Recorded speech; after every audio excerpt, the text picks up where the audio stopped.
Bonjour à tous, je suis Joseph Matongue Massikoti, responsable de la communication, et je vous dis bienvenue dans ces débats. Ces débats qui vont opposer deux candidats au poste de président de l'université. Nous avons le père Ilunga et le père Mambako, ainsi que Vianney Gombe qui m'assiste sur ces plateaux. Bonjour à tous, je suis Vianney Gombe, membre de la communication de l'UEC et étudiant en deuxième année à la faculté des sciences agronomiques et vétérinaires. Alors, avec nous et à ma gauche, le candidat étudiant Martinien Mambako, qui est étudiant à la faculté de philosophie en troisième année. Monsieur Mambako, bonjour. Bonjour. Monsieur Mambako est, comme je viens de vous dire, un étudiant de la faculté de philosophie en troisième année. Preuve qu'il a déjà un assez long parcours académique qui parle en sa faveur. En termes d'expérience ici au sein de l'ULC, M. Mambako a été co-rédacteur en chef 2 fois de la revue Sophia, ici de notre ville. Et donc moi, je vais vous présenter le candidat Ilunga, qui est diplômé en mécanique automobile, c'est ça.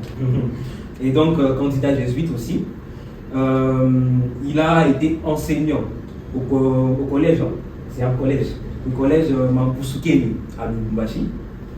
Et actuellement, il est étudiant à la philosophie, donc en troisième année de philosophie.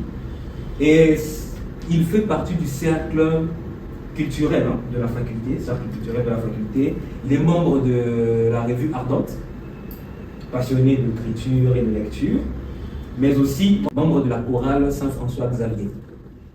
Donc nos deux candidats ont quand même un bon parcours.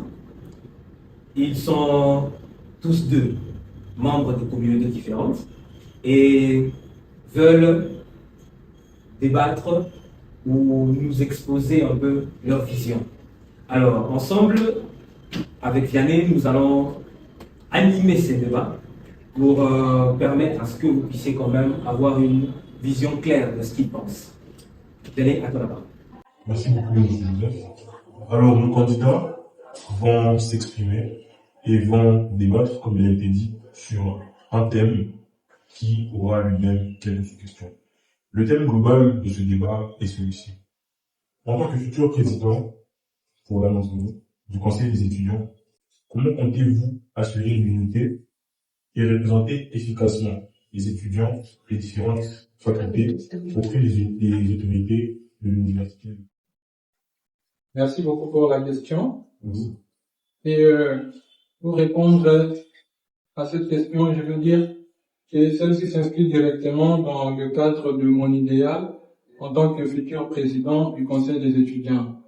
Alors cet idéal se veut une reconstruction de l'université Loyola du Congo, faire de l'université un espace où chaque personne se sent à l'aise et exprime librement son savoir-faire. Alors pour ce faire, la première des choses à promouvoir est justement l'unité. Et comment promouvoir cette unité? Pour promouvoir l'unité, à mon avis, je pense que nous allons partir de l'idée où les délégués de chaque faculté seront là comme notre soutien. Ils seront comme notre soutien en tant que président. C'est-à-dire, nous allons mettre en place un mécanisme où nous allons organiser régulièrement des rencontres avec les différents délégués facultaires. Et avec eux, on est à même de savoir comment les choses se passent dans chaque faculté. Et quand on sait comment les choses fonctionnent dans chaque faculté, on peut bien évidemment prendre toutes ces doléances pour les amener chez les autorités académiques et voir comment pallier à ces situations. Merci. Merci beaucoup, M. Mambako. M. Ilunga. Merci pour la parole. Pour répondre à la question qui a été posée, je commencerai par l'unité qui a été abordée en premier lieu. Cette unité, moi, je ne la conçois pas comme un concept vide ou un simple slogan. Pour moi, cette unité au sein de l'université est très, très fondamentale. Et c'est pour ça que je la conçois comme dans le sens où chaque étudiant doit être impliqué dans différentes activités de l'université et que chaque étudiant se sente responsable du bien-être de notre université et surtout que chaque étudiant se sente responsable de l'autre. On dit souvent d'ailleurs on dit dans le langage populaire, quand on va seul, on va vite, mais quand on est ensemble, on va plus loin. C'est dans ce sens-là que je conçois cette unité. Et je voudrais la fonder sur une maxime de la philosophie Ubuntu, qui dit je suis parce que nous sommes tous. C'est comme ça que je conçois cette unité, que chaque étudiant se sente responsable du bien-être de l'université, mais surtout est responsable de l'autre, du bien-être de l'autre. Voilà. Et de manière concrète, pour cultiver cette unité, il y a différentes perspectives que j'aimerais envisager. C'est notamment mettre en place une structure, comme une sorte de cercle, si je peux dire scientifique, c'est-à-dire à travers laquelle plusieurs étudiants des différentes facultés pourront chacun avec ses compétences à la fois du philosophe, de l'économiste, de l'agronome ou encore du technicien de la FAST, c'est-à-dire aborder un thème avec ces différentes capacités là selon les compétences de chacun.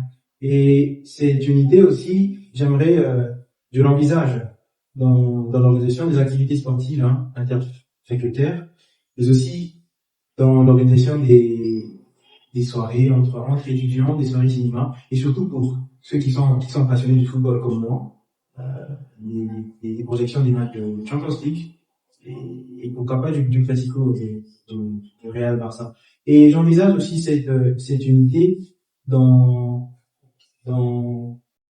l'aspect culturel qui est aussi important. Nous sommes africains, je crois qu'on doit aussi promouvoir cet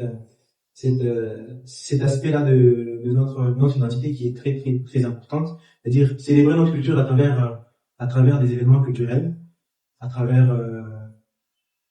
en permettant à chaque étudiant de pouvoir exprimer ses talents. Et j'aimerais aussi souligner un point qui est important, je pense, c'est celui de l'aspect écologique. Je crois qu'on peut célébrer notre unité en luttant contre tout ce qui nous permet de mieux vivre de manière écologique. Voilà. Et j'aimerais souligner un dernier point, c'est celui de l'aspect de l'humanité. Voilà. Je pense que l'unité peut être aussi célébrée du point de vue de l'humanité. Je conçois cela dans le sens où on pourrait mettre en place une plateforme à travers laquelle chaque étudiant pourra s'exprimer. C'est-à-dire en dehors des rencontres extraordinaires des étudiants, un étudiant ou une étudiante qui désirera de pouvoir faire une suggestion, une remarque, pourra, à travers cette plateforme, accéder au conseil universitaire pour pouvoir apporter ses suggestions et c'est que ça. Wow. On a été bien servi en termes de réponse, et de côté, exactement. Et le thème a été lancé. Et comme j'avais dit au début, de ce thème découlent deux sous-questions. Et la première sous-question, je m'apprête à vous la donner. Moi, je ne sais pas cette fois-ci qui va commencer. Mais la question est la suivante. Encore une fois, en tant que président du conseil des étudiants, comment garantirez-vous, en tant que président du conseil des étudiants, une bonne relation entre l'étudiant lambda et les autorités académiques? Parce que pendant votre première présentation, vous avez beaucoup axé votre argumentaire sur l'unité. Mais là, on aimerait un peu savoir comment l'étudiant lambda se sentira représenté auprès des autorités de l'université. Alors, je ne sais pas qui va prendre la main. Je vais commencer. Merci, monsieur. Voilà. Merci. Par rapport à la représentation des étudiants, je pense en tout cas que le conseil des étudiants, et en l'occurrence le président qui me représente, est une voix de l'université, la voix des étudiants qui doit porter les différentes suggestions, les différentes remarques des étudiants, les différents désirs au niveau des autorités de l'université. Alors cette voix, je ne la conçois pas comme étant la voix du président. Je ne la conçois pas comme étant unique. Elle n'est pas exclusive. C'est-à-dire le président, cette voix est construite avec les remarques, suggestions et propositions des autres étudiants. C'est-à-dire, voilà, le président ne peut pas porter cette voix qui représente uniquement par rapport à ses propres vues. C'est pour ça que je pense que la consultation est en ce sens très très importante, la consultation des différentes différentes bases, les différentes facultés, les différents délégués facultaires, et les différents membres du conseil universitaire, et surtout des autres étudiants lambda, qui pourront justement, comme j'ai dit souligné, porter leurs propositions, leurs remarques et suggestions à travers une plateforme que nous mettrons en place pour pouvoir apporter leurs suggestions et remarques. Donc c'est avec tout cela que cette fois du président sera nourri pour pouvoir apporter cela au niveau des autorités de l'université. Voilà.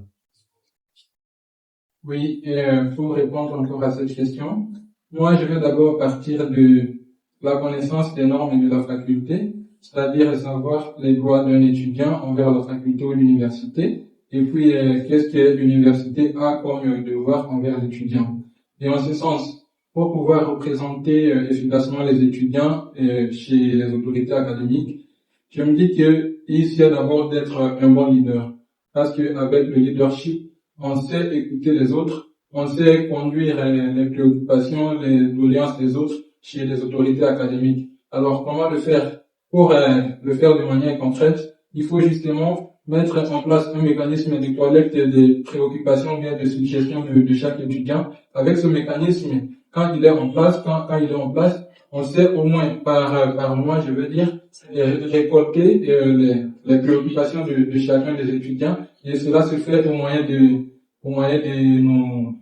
nos différents délégués facultaires. Parce qu'avec les délégués facultaires, c'est pas pour rien qu'ils sont là. Ils sont là pour aider, en fait, le président à savoir tout ce qui se passe dans notre faculté.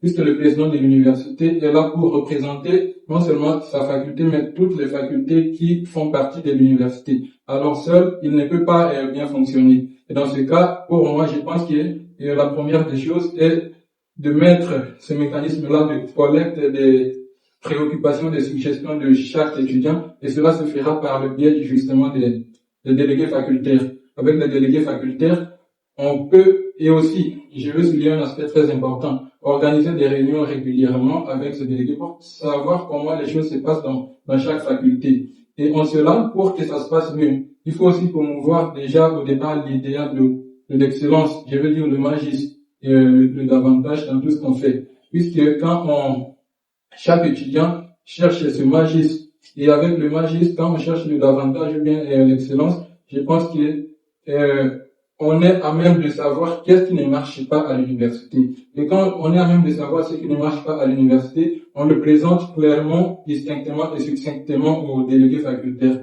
Et ces délégués, à leur tour, ils nous apportent, nous présidons, leurs doléances, et avec le comité de gestion du conseil des étudiants, on va prendre toutes ces doléances pour les présenter chez les autorités académiques. Et donc, avec ça, je pense que c'est un mécanisme tout à fait parfait qui peut aider à bien représenter les étudiants. Mais aussi, il ne suffit pas de se limiter à ce niveau. Il faut peut-être savoir aussi les statistiques de l'université, par exemple, le nombre d'étudiants, tout ça, ça compte. Parce que je pense que cette année, nous sommes 988 étudiants au sein de l'ULC. Alors, il faut que chaque étudiant au moins s'implique dans la proposition de ces suggestions-là. Quand chaque étudiant est impliqué et s'il sent que le président œuvre réellement à promouvoir l'idée selon laquelle qu'il ait une unité, qu'il ait un rayonnement de notre âme matière sur l'échelle tant nationale que mondiale, alors je pense que les choses vont très bien fonctionner.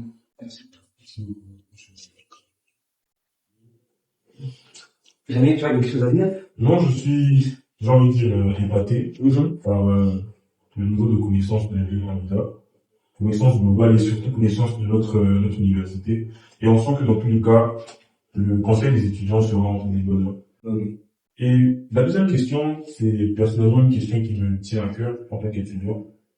Parce que, à force de dialoguer avec les étudiants de toutes les facultés, on remarque que, je ne sais pas si c'est parce que nous ne sommes pas dans une même enceinte, mais les étudiants sont très divisés.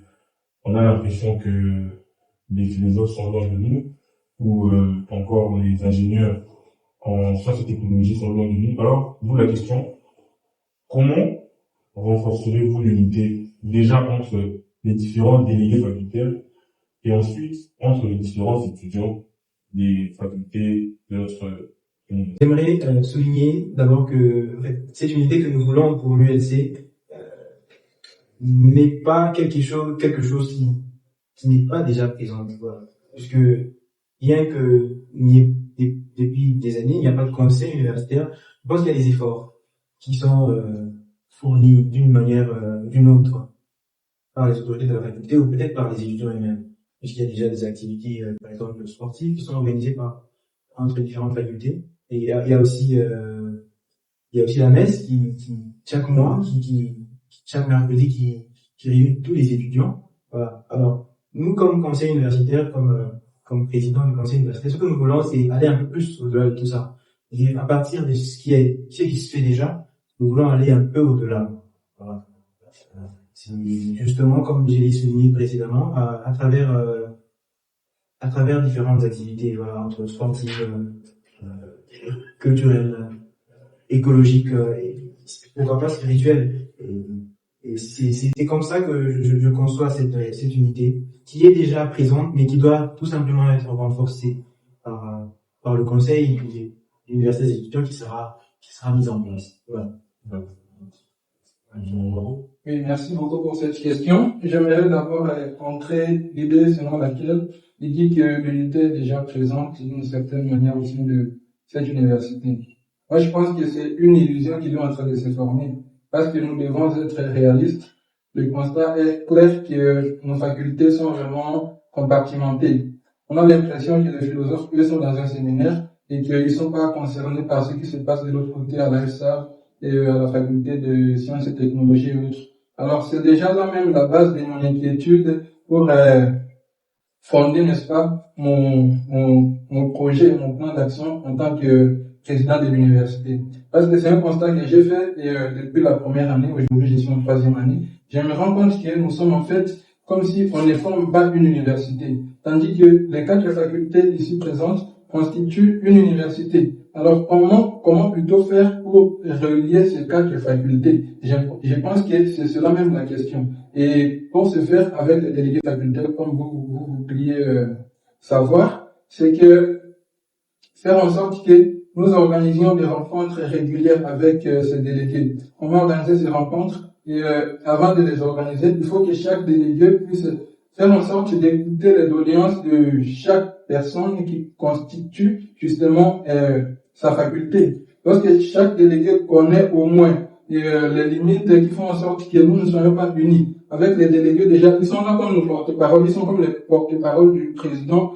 chez leurs collègues de faculté. Et à partir de là, on est d'accord avec les délégués sur comment faire pour promouvoir l'unité. Je pense que c'est déjà un grand pas. Et alors, quand les délégués portent la voix du président du conseil des universités vers les autres étudiants, à partir de là, nous sommes capables d'organiser des activités culturelles, des activités sportives, toutes ces activités qui peuvent justement nous mettre ensemble pour pouvoir promouvoir l'unité. Par exemple, avec les activités culturelles, lorsqu'on est ensemble, on peut bien évidemment mieux connaître l'autre. Lorsqu'on échange, par exemple, on est à même de savoir qui est l'autre. L'autre, parce que aujourd'hui, un philosophe, je vais dire, ne connaît presque pas plus de 10% de ceux qui sont de l'autre côté à la faculté agro-vétérinaire. Alors là, c'est un sérieux problème. Pour parler à ce problème, comme j'ai dit tantôt, il faut recourir d'abord chez les délégués facultaires, avec les délégués, savoir pourquoi nous sommes divisés,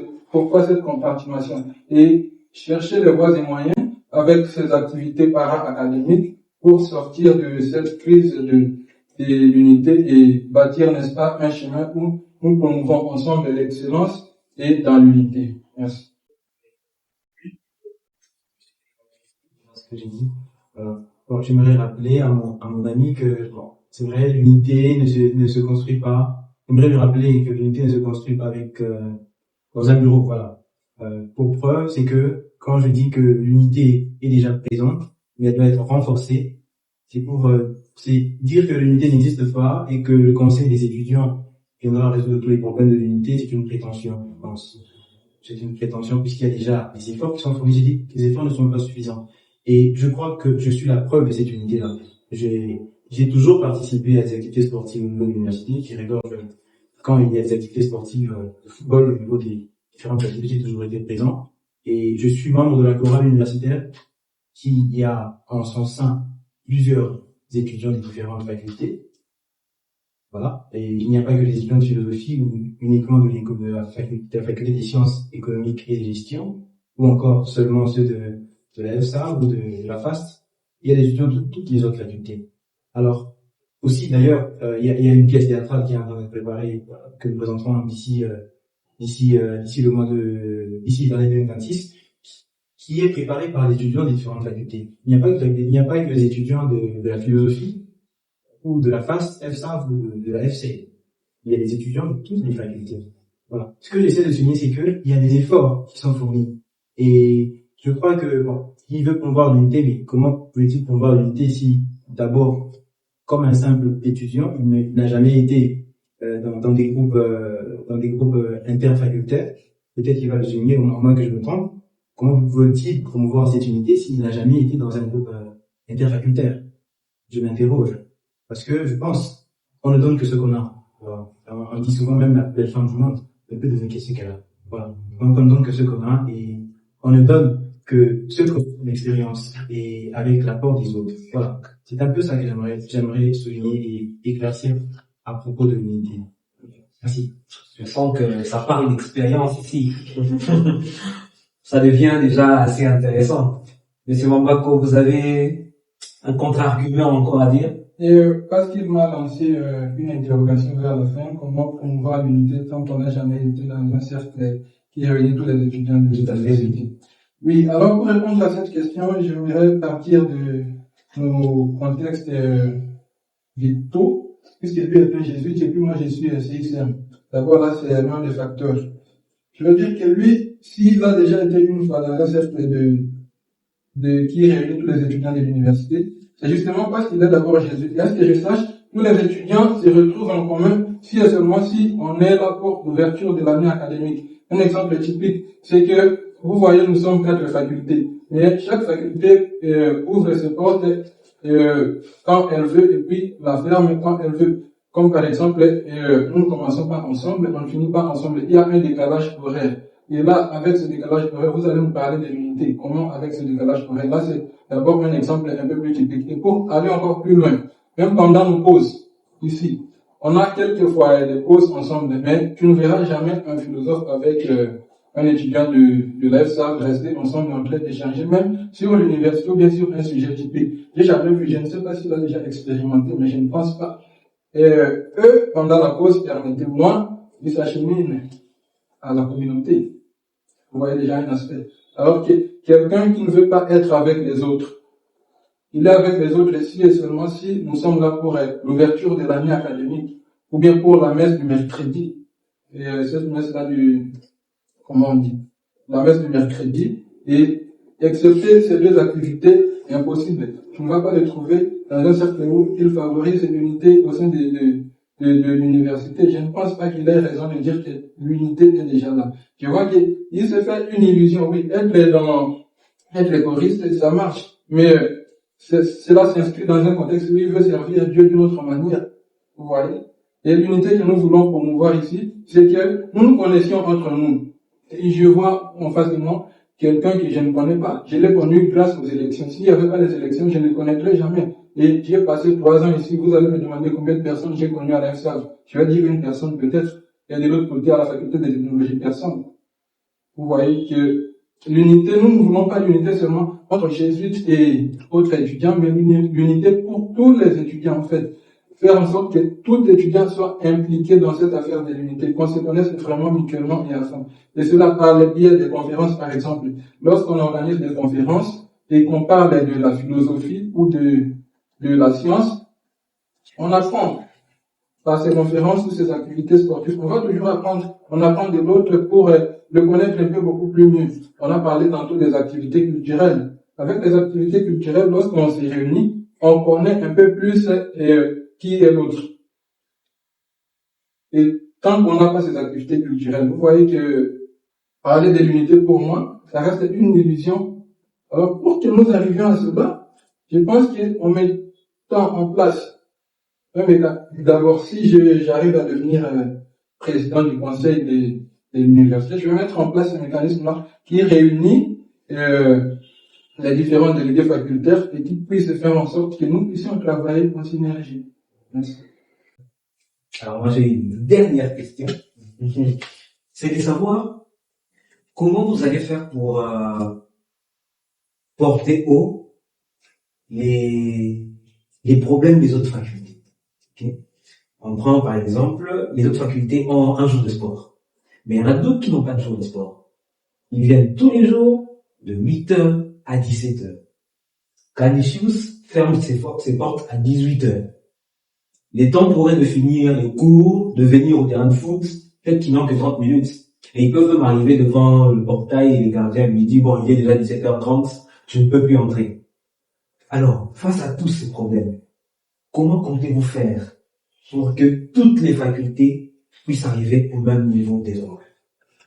Je ne pas mon plaisir la parole à chaque fois. Je vais répondre à le premier. Je réponds après, si c'est possible. D'accord, merci beaucoup pour cette question. Et comment porter l'étendard des autres facultés? C'est en fait, si vous avez bien constaté, c'est même notre souci. On veut arriver à un niveau où tous nous ayons un programme qui semble être un peu similaire. Alors comment le faire? Il faut s'asseoir avec le conseil restreint peut-être des étudiants, parler avec eux et voir maintenant les autorités académiques. Parce que nous-mêmes, nous ne pouvons pas quand même tout assumer. Et le rôle du président bien du conseil des étudiants est bien évidemment de pouvoir assurer ce pont-là entre les étudiants et les autorités académiques. Donc, à notre niveau, nous allons plutôt nous adresser aux autorités afin qu'avec elles, nous puissions voir comment rendre toutes les choses au même niveau d'application. Que l'un ne soit pas écouté, que l'autre soit projeté. Ça ne va pas. Et pour répondre à cette question, je vais dire que nous allons tout simplement discuter avec les autorités académiques. C'est ça mon idée. Merci. Voilà.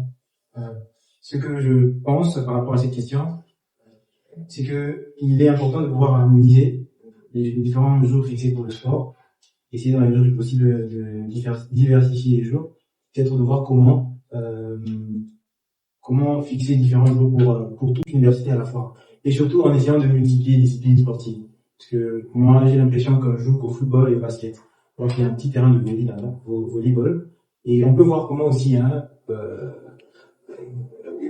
ouvrir un club d'arts martiaux, parce qu'il y a certains d'entre nous comme étudiants qui sont intéressés aux arts martiaux. Une diversité à la fois des jours de sport communs pour toute l'université et aussi une diversité des disciplines sportives pour permettre une participation grande des différents étudiants. C'est vrai que ça sera difficile pour plus de 900 personnes de faire 4 disciplines sportives en une semaine, mais je pense que c'est déjà quand même un grand pas s'il faut diversifier les jours et aussi les disciplines sportives. Voilà. Merci. Bien, merci. Moi, je crois que c'est une belle question. Bon, non, franchement, on a été bien servis. Et je pense que toutes les personnes qui auront le temps de visionner notre entrevue auront maintenant une idée globale sur qui vous êtes, déjà, et sur qu'est-ce que vous pourrez apporter en tant que président du conseil des étudiants. Je pense que pour ma part, j'ai maintenant mon petit avis sur qui je vais être, mais je ne dirai pas ici, bien évidemment. Et je pense que ce sera le cas pour toute personne qui va visionner notre entrevue. Bien bon, je crois que si on n'a plus rien à dire, le débat est fini. Donc, on s'est dit, rendez-vous aux élections. Merci pour votre discussion. Merci beaucoup.